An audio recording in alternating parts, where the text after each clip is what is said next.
WBO heavyweight champion reveals his rich Samoan boxing roots and why it would be unwise for Anthony Joshua to prod the quiet beast in Cardiff. Joseph Parker's big brown eyes light up with childlike intensity when he is asked about Samoa, where his fighting heart was forged and where it will remain. The WBO heavyweight champion for now is a commuter between his adopted home, New Zealand, his workplace, Las Vegas, and London. Here, he has politely parked his rock-like frame in Anthony Joshua's manor as he prepares for their unification title fight in Cardiff on Saturday. Rugged up against the fading winter chill in fawn designer coat and reluctant to part with a new woolen cap that warms his head. Fighters are notoriously wary of cold weather that can cause illness as they drive their bodies to the limit. You sense Parker might prefer to be sitting under a palm tree in Upolu, the most populated of Samoa's 11 main islands, where his mother, Sala, is from and where Robert Louis Stevenson is buried. But his calling is strong. As the 26-year-old says, "I enjoy the pain." Anthony Joshua raring to shine again on big stage against Joseph Parker. Read more. His parents moved to New Zealand in the 80s for a better future. Parker says, "I was born in New Zealand, with my younger brother John and older sister Elizabeth, living in New Zealand and being a Samoan.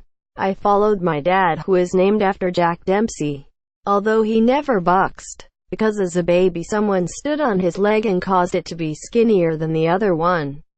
I'm not sure why my grandma called Dad Dempsey. There were no TVs back in the day. She probably heard it on the radio. But he loved the sport and introduced us to it. We developed a passion for it. Myself and my brother John." The younger Parker is an undefeated cruiserweight.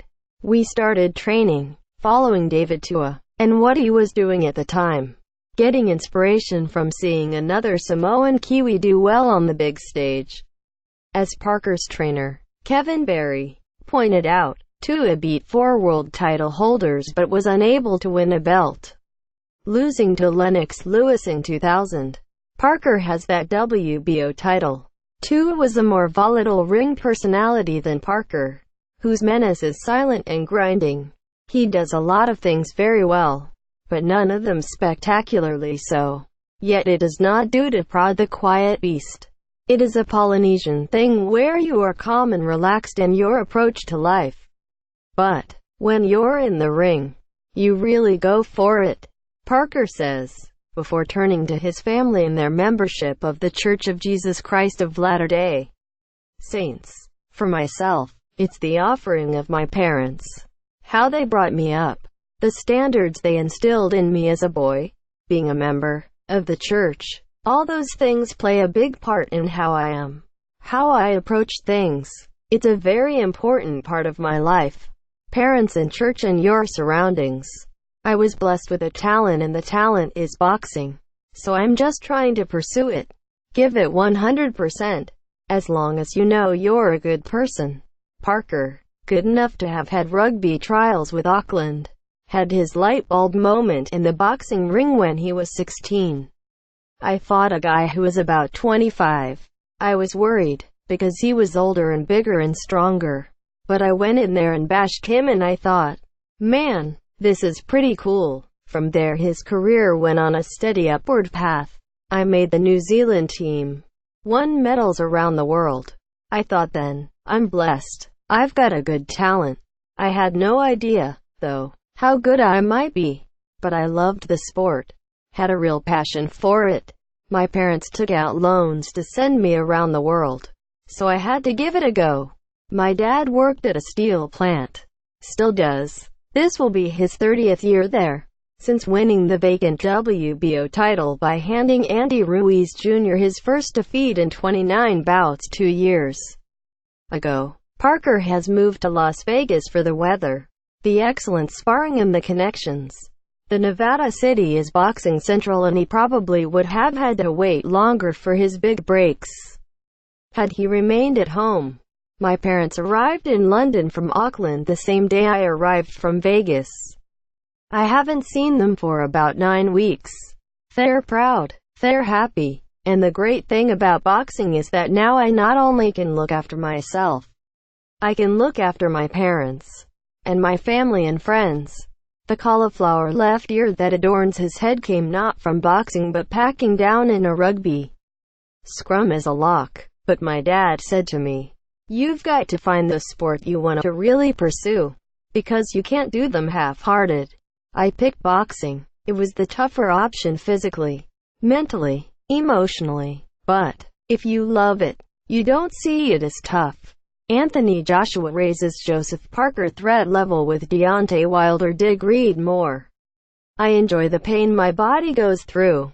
If you're in a hard moment in a fight, there's a lot of things go through your mind. But the most important thing to me is family. I have my parents there. My brother is in my corner, all watching. I also think of my daughter back home. He and his partner have a second child on the way.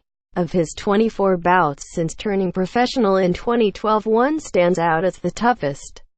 Few fans would be aware of what Parker endured that night in Manuka City in April 2014. Against Marcelo Luis Nascimento in a Pacific heavyweight title bout. I fought a guy called Nascimento in my 8th fight. I knocked him down in the first round but he got up and busted my eardrum. It made me lose my balance, so I had to really dig deep to come back and beat him. Within 2 years of that 7th round stoppage, he was back in the same ring against Carlos Takam, who would go on to give Joshua such a hard time in the champion's last defense in Cardiff. And Parker testifies that the Frenchman is as hard as he looks and as strong as Joshua has claimed. Like Joshua, Parker has learned to cope with celebrity, although it has its own New Zealand component. There's a lot of distractions. You get invited to events and people want photos. It's about the same sort of pressure the All Blacks would have. On that level, when they lose, it's hell for them. The whole country is on their case. He is aware, also, of his country's boxing tradition. From Kahu Mahanga, who knocked out Anthony Mundine's father, Tony, in a trans-Tasman showdown that gripped Australia and New Zealand in 1969, through to Tua and Samoa's triple Olympian and WBA middleweight champion, Marcelino Masso. He was a very underrated fighter. I studied all of them. I watched the Mahanga fight just the other day, when the All Blacks take their intimidation onto a rugby pitch embroidered with the haka. Opponents tremble. Parker says Samoa has its own version and there is a line he draws strength from. It translates, simply, as, have a big heart, be strong. Boxing was massive in Samoa. It died down for a while, but now it's coming back. What I've been able to achieve has given them extra inspiration to pick up the gloves and be a great nation again in boxing. I go back there 2 or 3 times a year. It's a beautiful place. When you arrive, the heat hits you. There are coconut trees everywhere. Mango trees. It's paradise. My parents built 3 houses there, so we go there for relaxation, to enjoy downtime together. I tell you, the mangoes are beautiful. The whole country will come to a standstill on Saturday night. After the fight, I will go back to Samoa. Hopefully, they'll put on a big parade and celebrate a great win.